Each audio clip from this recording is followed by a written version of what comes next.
Happy new year. নতুন বছরের প্রথম দিনে এনিগমা টিভির খেলাধুলা নিয়ে এই বিশেষ আয়োজন এই স্পোর্টসে আপনাদের সবাইকে স্বাগত জানাচ্ছি। আমি ফয়সাল তিতুমির এবং আমাদের সঙ্গে আছেন একেবারেই পরিচিত মুখ এই অনুষ্ঠানের কায়সার। কায়সার ভাই, happy new year. Happy new year আপনাকেও। রাইট, এবং আমাদের সঙ্গে আজকে একজন স্পেশাল গেস্ট আছেন। সাধারণত যাদেরকে আমরা ক্যামেরার সামনে খুব বেশি দেখিনি, এরকম একজনকে আজকে আমরা পেয়েছি, সুযোগ হয়েছে। স্বাগত জানাচ্ছি Bashiruddin Ahmed, DL manager, Bangladesh cricket board. মূলত আম্পায়ারিং নিয়েই কাজ করছেন দীর্ঘদিন ধরে। আপনাকে স্বাগত আমাদের অনুষ্ঠানে। ধন্যবাদ। শুভ নববর্ষ। নতুন বছর কেমন গেল বাংলাদেশের পুরোনো বছর, সেই আলোচনা হয়তো একটু হতে পারে, বাট একই সাথে এই বছর একটা খেলাধুলার বছর বললেও কম বলা হয় না। অনেক অনেক আয়োজন। তবে আপাতত এই মুহূর্তে যেহেতু একটা ছোট্ট বিরতির পর আবারও বিপিএল শুরু হয়েছে, আমরা সেই প্রসঙ্গ দিয়ে প্রথমে আসতে চাই। এবং শুরুতেই একটা একদিক দিয়ে আমার মনে হয় যে এটা একটা ব্রেকিং নিউজের মতোই ছিল যখন হঠাৎ করে জানানো হলো বাংলাদেশ ক্রিকেট বোর্ড থেকে যে এবারে চট্টগ্রাম পর্বের বিপিএলটাকে তারা স্ক্র্যাপ করছে, সিলেট থেকে সরাসরি ঢাকায় চলে আসবে। কাসের ভাই, কেমন হয়েছে আসলে সিদ্ধান্তটা? অন্য কোনো অপশন কি আসলে আদৌ ছিল বিসিবির হাতে? অপশন ছিল, কিন্তু বাস্তবতা বলছে যে সেই অপশনটা যদি আপনি ফলো করেন তাহলে শিডিউলটা ঠিক মতো মিলবে না। কেন মিলবে না আমি বলি, জাস্ট শুধুমাত্র একটা দিনের আপনার বিরতির কারণে কিন্তু পুরো এই সমস্যাটা তৈরি হয়েছে। গতকালকে যে খেলাটা হয়নি সেটার একটা শিডিউল কিন্তু আপনার পূর্ব নির্ধারিত ছিল যে এটা আপনার অফ ডে হিসাবে থাকবে, কিন্তু এর আগের দিন যেদিন তিনবারের প্রধানমন্ত্রী বেগম খালেদা জিয়া যেদিন মৃত্যুবরণ করলেন, সেই তাকে সম্মান জানানোর জন্য সেদিন খেলাটুকু অফ রাখা হয়েছিল। এবং এই যে টানা দুদিন খেলার অফ রাখার কারণে আপনি বেশ লম্বা এক ধরনের কিন্তু অনেক খেলাগুলো কিন্তু বাকি পড়ে গিয়েছিল। তো সেই খেলাটা আপনার যদি সমাধান করতে হয় তাহলে আপনাকে সিলেটে একদিন বাড়তি থাকতে হবে, এবং সিলেটে যদি আপনি একদিন বাড়তি থাকেন তাহলে চট্টগ্রামে আপনার যে প্রস্তুতিটা, সেই প্রস্তুতিটাও কিন্তু আপনার পিছিয়ে যাবে। এর সঙ্গে যুক্ত হয়েছে আরেকটা বড় সমস্যা, সেটা হলো যে এবারের যে বিপিএল যারা আয়োজন করছে তারা একটা নতুন আপনার প্রোডাকশন হাউস করছে, টিপিটি। এর আগে কিন্তু আমরা রিয়েল ইম্প্যাক্টকে দেখেছিলাম, তো টিপিটি প্রথমবারের মতো এখানে করছে। তারা কিন্তু সব কিছুর সাথে এখনো পর্যন্ত কিন্তু সেরকম মানিয়ে উঠতে পারেনি, হ্যাবিচুয়েটেড না। প্লাস আপনার প্রায় 100 জনের মতো ক্রুকে সিলেট থেকে চিরঙে যেতে হবে। এই কারণে একটু সময় অবশ্যই লাগবে, কিন্তু সেই সময়টুকু তারা পাচ্ছে না। সব কিছু নিয়ে কিন্তু বাস্তবতাটা মেনেই ক্রিকেট বোর্ড যে কাজটুকু করেছে সেটা হলো যে চট্টগ্রাম পর্বটাকে স্ক্র্যাপ করেছে এবং সিলেটে তারা এই ম্যাচটুকু করেছে।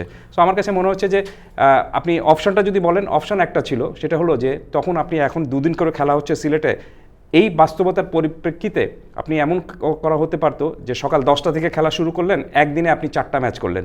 সেটা খুব একটা আমি মনে করি না যে গুড অপশন হতো। কারণটা হলো যে আপনি টাইমিং মেলাতে কষ্ট হতো। আরেকটা বড় বিষয়টা হতো যে আপনি টানা দুদিন এক দলের খেলা পড়ে যেত এবং একই প্রতিপক্ষের বিরুদ্ধে।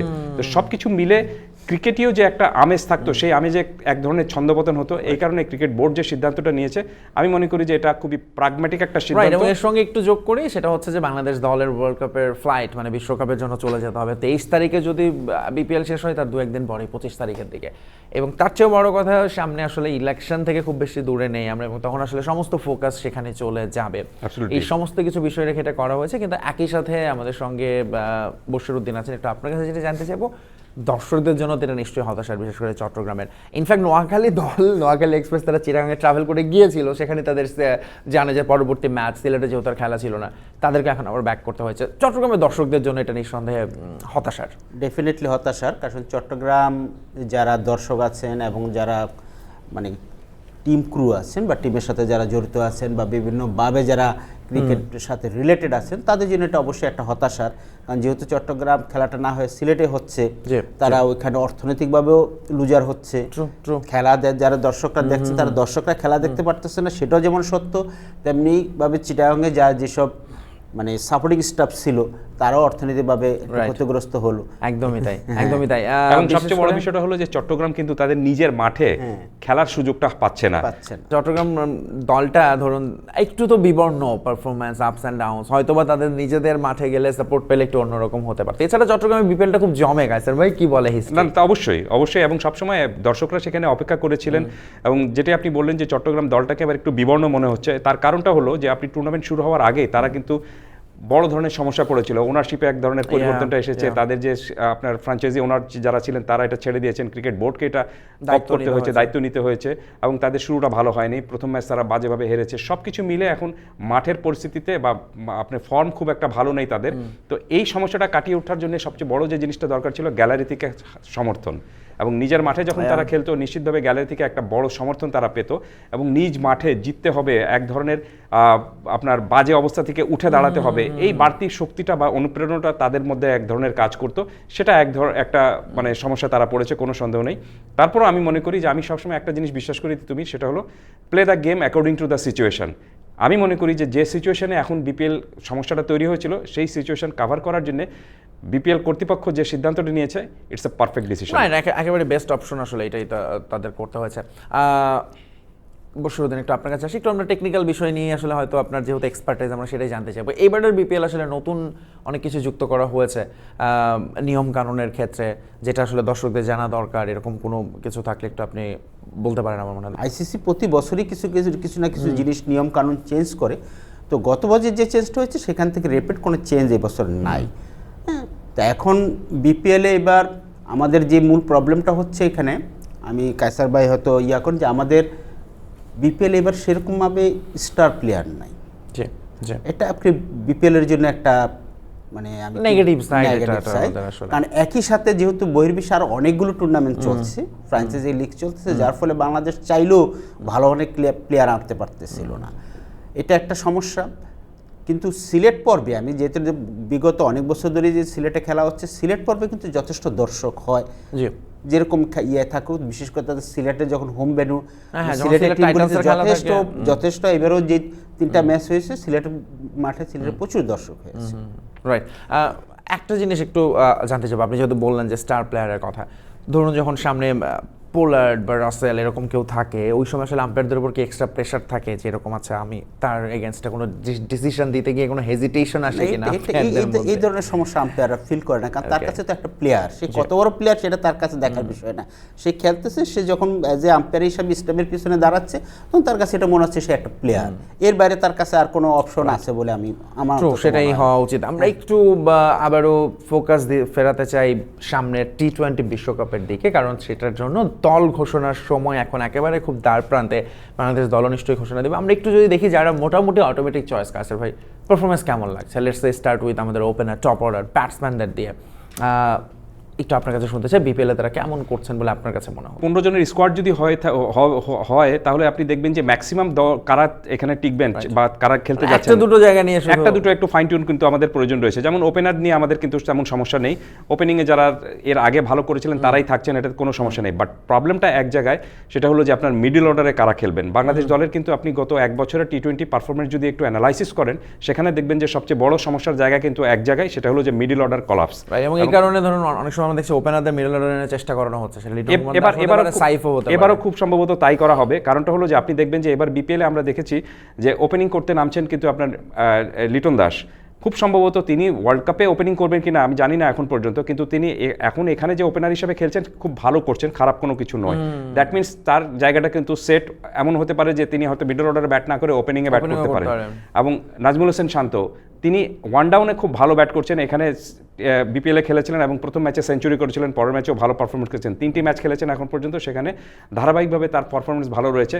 যদিও আপনি সর্বশেষ যে টি-20 স্কোয়াড ছিল সেখানে তিনি ছিলেন না, বাট তিনি সিলেক্টরদের একটা প্রেসারে রাখতে পেরেছেন। এবং তার চেয়েও আমি মনে করি যে যেহেতু ওয়ান ডাউন খুবই ক্রুশিয়াল একটা জায়গা এবং তিনি ভালো ফর্মে রয়েছেন, এর আগে তিনি ওয়ার্ল্ড কাপে গিয়েছিলেন, টি-20 বিশ্বকাপের অধিনায়ক হিসেবে ছিলেন তিনি, মাঝখানে দুটো সিরিজে তিনি বাদ পড়েছিলেন, অধিনায়কত্ব চেঞ্জ এসেছে এখন, কিন্তু যেহেতু তিনি ফর্মে ফিরেছেন তার চয়েসটাও কিন্তু এক অর্থে অবভিয়াস হয়ে যেতে পারে। প্রবলেমটা কোন জায়গায় যেটি বললাম সেটি হলো যে আপনি মিডল অর্ডারে আপনি দেখবেন যে তাহিদ হৃদয় এখন পর্যন্ত is not in good form. Towhid Hridoy কিন্তু এর আগে টি-20তেও ভালো পারফরমেন্স করেননি এবং এই বিপিএলও তিনি খুব একটা ভালো খেলছেন না। জাকের আলীকে আমরা যে দেখেছি যে কায়দায় তিনি আউট হয়েছেন, এবারের বিপিএলে সেই যে সমস্যাটা তার ছিল সেই সমস্যাটার মধ্যেই কিন্তু রয়েছেন, যদিও it's too early two said. কারণটা হলো যে এখন পর্যন্ত মাত্র 3টি ম্যাচ হয়েছে, এত কম ম্যাচ দেখে আপনি কারো সম্পর্কে একদম চূড়ান্ত অ্যানালাইসিস আসতে পারবেন না। সো নির্বাচকরা জানেন যে তাদেরকে নিতে হবে এবং কাকে তারা চুজ করছেন সেভাবে তারা চোখ রাখছেন। সো আমার কাছে মনে হচ্ছে না যে ড্রাস্টিক্যালি কোনো ধরনের চেঞ্জ আসবে। হয়তো একটা বা দুটো চমক আসতে পারে, সেটি মাহিদুল ইসলাম অঙ্কনকে যদি আমি 15 জনের দলে দেখি আই উইল নট সারপ্রাইজ। তবে একটা সুবিধা হলো বাংলাদেশ দলের এখন পর্যন্ত, সেটি হলো যে আপনি যদি বাংলাদেশ দলের টি-20 স্কোয়াডটা নিয়ে, সম্ভাব্য স্কোয়াডটা নিয়ে চিন্তা করেন, সেখানে এক জায়গা থেকে নির্বাচকরা কিন্তু কিছুটা হলেও রিল্যাক্স থাকতে পারছেন, সেটা হলো যে বোলিং সাইড।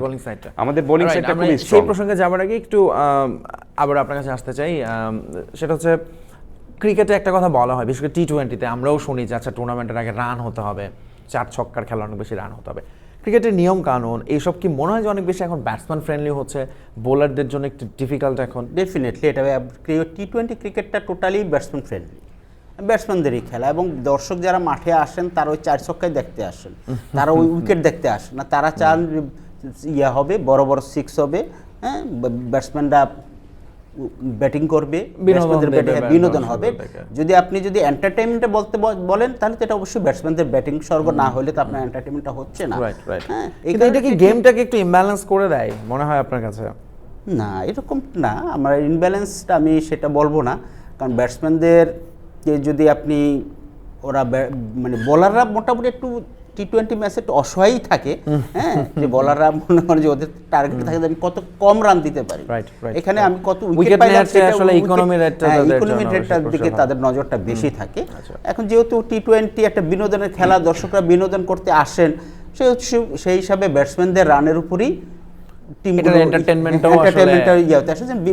ক্রিস গেলের কথা বলেন, আপনি বিরাট কোহলির কথা বলেন, বা পৃথিবীতে যত বড় বড় গ্রেট প্লেয়াররা আছে, ব্যাটসম্যানরা আছে, তারা এখন ওয়ার্ল্ড ক্রিকেট একটা মানে স্টার হয়েছে এই কারণে যে তারা দর্শকদেরকে ব্যাপক দিতে।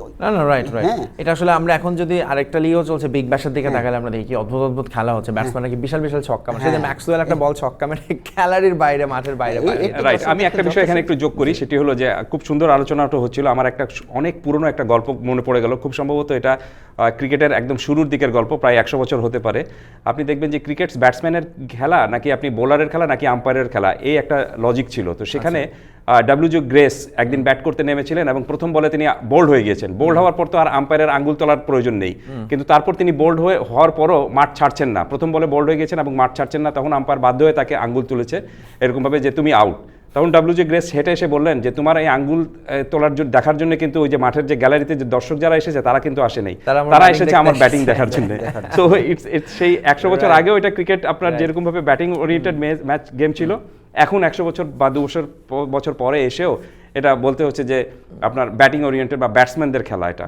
রাইট, আমরা একটু আবারও আমাদের এবার বোলিং সাইডটায় ফিরতে চাই। যদি ইন্ডিয়া এবং শ্রীলঙ্কার কন্ডিশনে চিন্তা করি, আমাদের আসলে পেস বোলিং ইউনিট আমরা রিসেন্ট টাইমে জানি মানে বাংলাদেশ এখন বড় শক্তি হয়ে দাঁড়িয়েছে সেটা, বাট তারপরও একাদশে কি আসলে দুজনের বেশি পেসার খেলানোর সুযোগ আছে বাংলাদেশের? যদি সাইফুদ্দিন থাকেন সেক্ষেত্রে হয়তো তিনি থার্ড পেসার একটা অপশন হতে পারেন।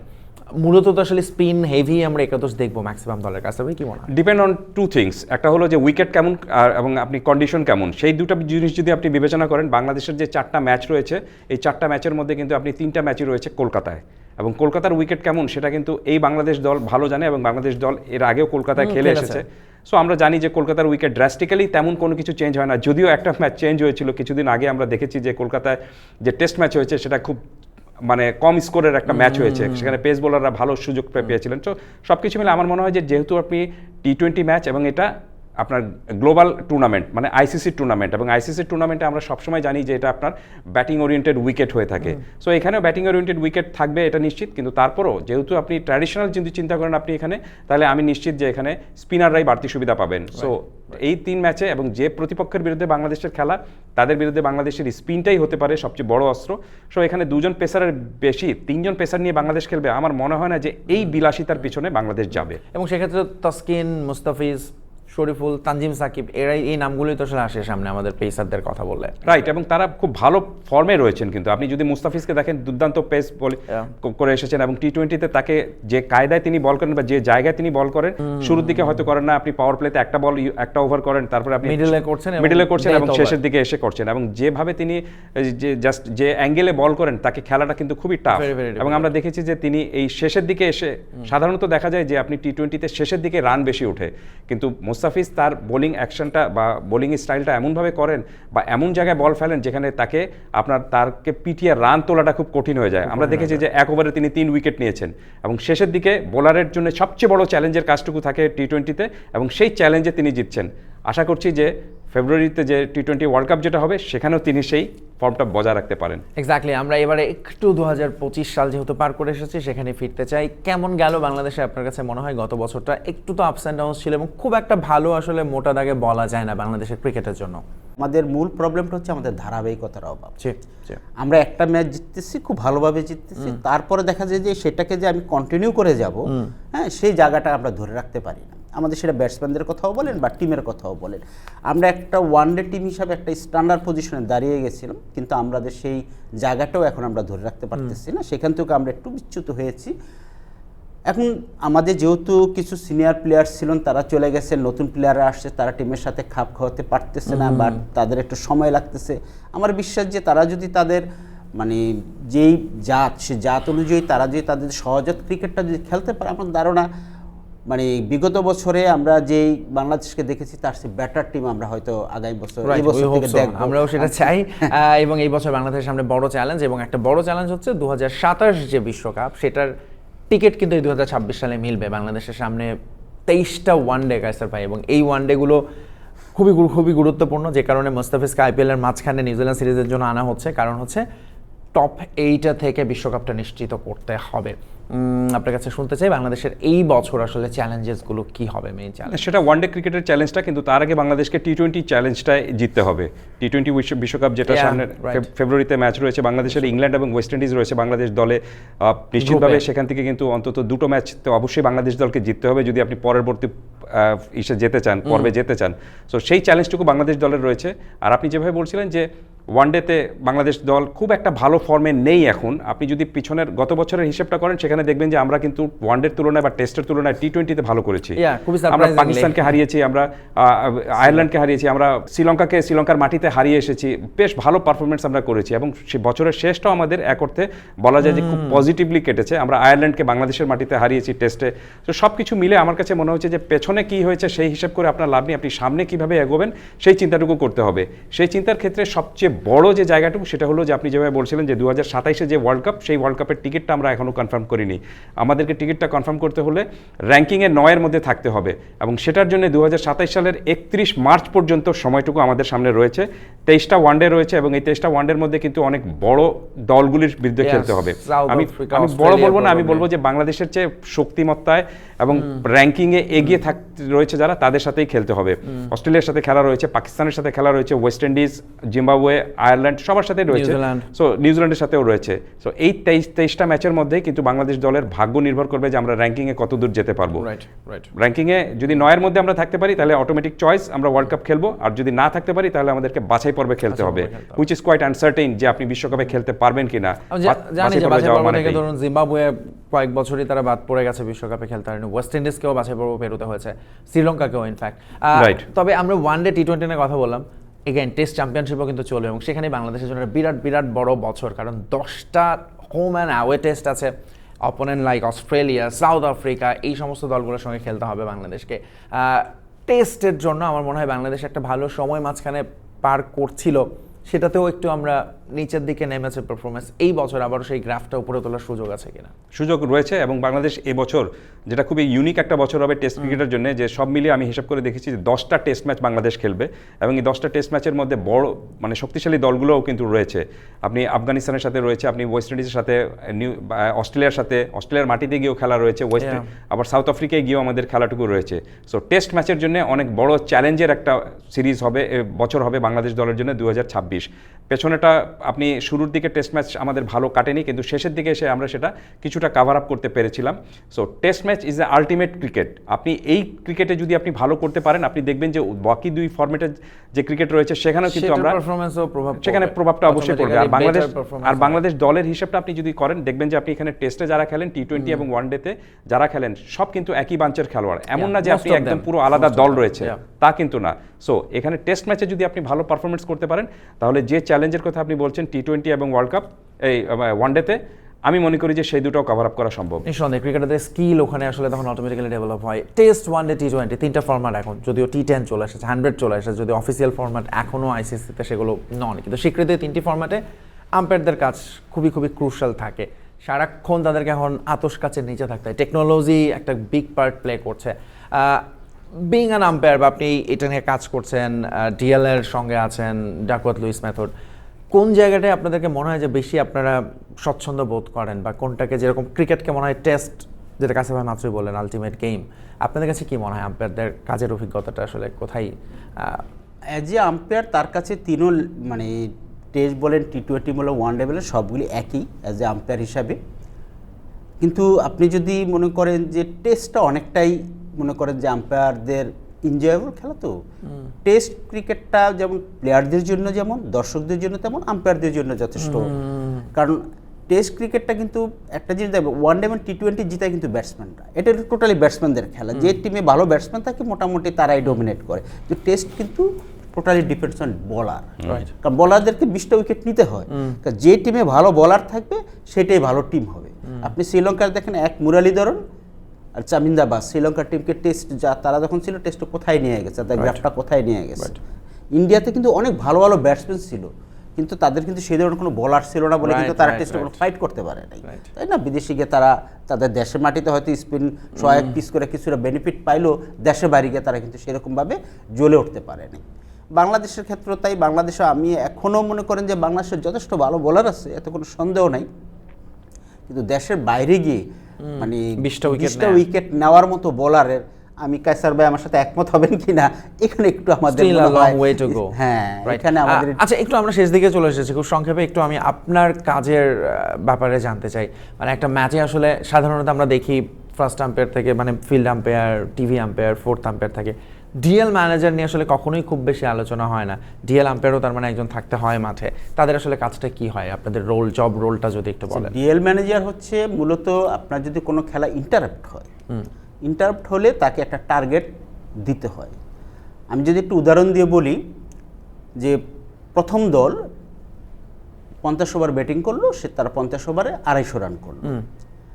সেকেন্ড টিম ব্যাটিং করতে নামছে, সেই সময় বৃষ্টি বা যে কোনো কারণে একটা ইন্টারাপ্ট হয়ে গেল, তখন আম্পায়ার, ম্যাচ রেফারি চিন্তা করলো, আম্পায়ার দুজন চিন্তা করলো যে আমি এখানে 50 ওভার খেলানোর মতো আমার পর্যাপ্ত সময় নেই। এটা টি20 ক্ষেত্রে এক, আমি যে অ্যালোকেটেড ওভার আছে সেই অ্যালোকেটেড ওভার খেলার মতো আমার পর্যাপ্ত সময় নেই, তখন তারা কি করে যে কিছু ওভার রিডিউস করে।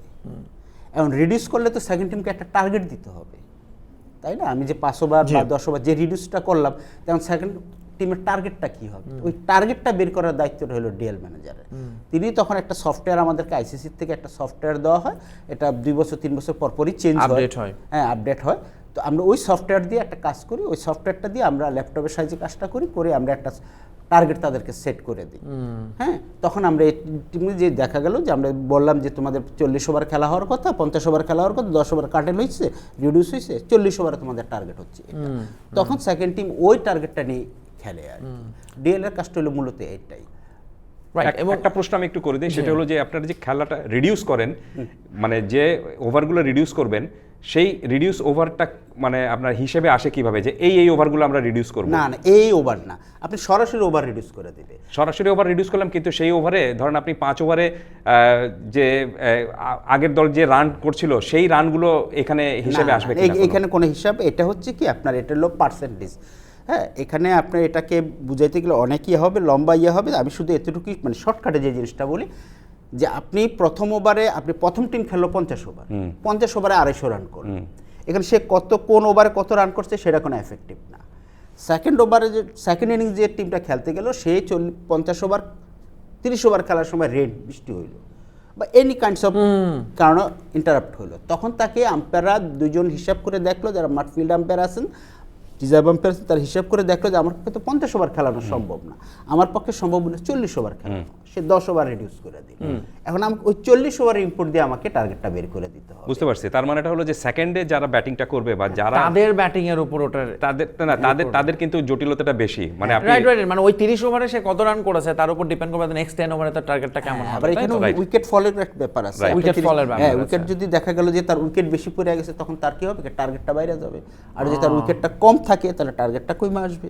ওকে হ্যাঁ ওকে তো সেকেন্ড রাইট, মানে বেশ জটিল, মানে ওই সময় আসলে এই কারণে আমরা অপেক্ষায় থাকি স্ক্রিনের দিকে, বা আপনাদের উপরে আমাদের সব ডিপেন্ডেন্সি থাকে, দর্শকরাও চেয়ে থাকে যাচ্ছে কি আসবে মেসেজের জন্য ইন্টারাপ্ট মেসেজ টোটালি আপনার টার্গেটটা ডিএলএম ম্যানেজারের উপরে ডিপেন্ড করে। ডিএল ম্যানেজার যে টার্গেটটা দিবে সেটা নিয়ে মানে রিডিউস টার্গেটে যে দল ব্যাট করবে সেই দল কিন্তু বিপদে পড়বে। সেটা বিপদে পড়বে।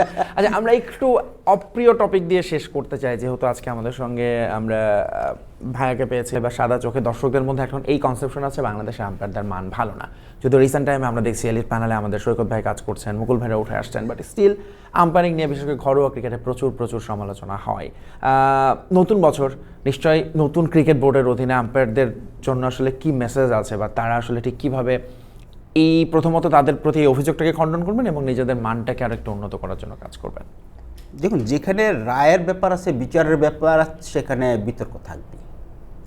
আপনি আদালত বলেন, যে কোনো জায়গায় বলেন, আপনি যেখানে আপনি একটা ঘরোয়া মিটিংও যদি করেন, সেখানে যদি কোনো পক্ষ নিতে যান, কোনো যদি বিচার করতে যান, সেটা নিয়ে আপনার বিতর্ক থাকবে। তা আম্পায়াররা তো মাঠে একটা রায় দিচ্ছে, তাই না? আউট নট আউট একটা রায় দিচ্ছে, সেটা এখন খালি চোখে একজনের কাছে ভালো লাগে, একজনের কাছে ভালো লাগে না। কিন্তু বিতর্ক আপনি যত টেকনোলজি ইউজ করেন না কেন, আপনি যখন আপনি সিঙ্কো ইউজ করতেছে, হ্যাঁ, হটস্পট ইউজ করতেছে, তারপরে কিন্তু বিতর্কে যাচ্ছে না, তারপরে কিন্তু ইন্টারন্যাশনাল ক্রিকেটে বিতর্ক হচ্ছে। আমাদের দেশে আম্পায়ারদের নিয়ে যে বিতর্কটা হচ্ছে, এটা বিতর্কের জায়গাটা আমরা এটার সাথে আমি মানে অপ্রিয় হলে বলতে ক্রিকেট বোর্ড সরাসরি জড়িত এইসব বিতর্কের ব্যাপারটা। তো এখানে আম্পায়ারদের আসলে কিছু করার ছিল না ওই সময়, যে অবস্থায় তারা বিতর্কে কিছু ক্ষেত্রে যে বিতর্কতে আম্পায়াররা জড়িয়েছে, সেখানে আসলে মানে ওই আম্পায়ারদের কিছু করার ছিল না, এর সাথে বোর্ডের কিছু কর্মকর্তা এটার সাথে জড়িত ছিলেন বলে এটা। না, উনি একদম, আমি ওনার সাথে একমত, যে ওনাকে ধন্যবাদ জানাতে চাই যে উনি খুব সাহসের সঙ্গে এই কথাটা বলতে পেরেছেন। এবং আমি কখনোই বিশ্বাস করি না যে বাংলাদেশের আম্পায়াররা খারাপ, কিন্তু প্রবলেমটা হলো যে আপনি তাদেরকে কিভাবে পরিচালিত করছেন এবং আপনি বস হিসাবে তার কাছ থেকে কিভাবে কি নির্দেশনা তাকে দিচ্ছেন এবং তার কাছ থেকে সেটা আদায় করে নিচ্ছেন। আপনি যদি না করেন তাহলে আপনার চাকরি থাকবে না। এই ধরনের একটা সমস্যার মধ্যে পড়ে তারা কিন্তু তখন আঙ্গুলটা তুলতেন, এবং এই কারণে আমরা দেখেছি যে আমাদের প্রথম বিভাগ ক্রিকেট বা ঘরোয়া ক্রিকেটের এত বাজে অবস্থা ছিল।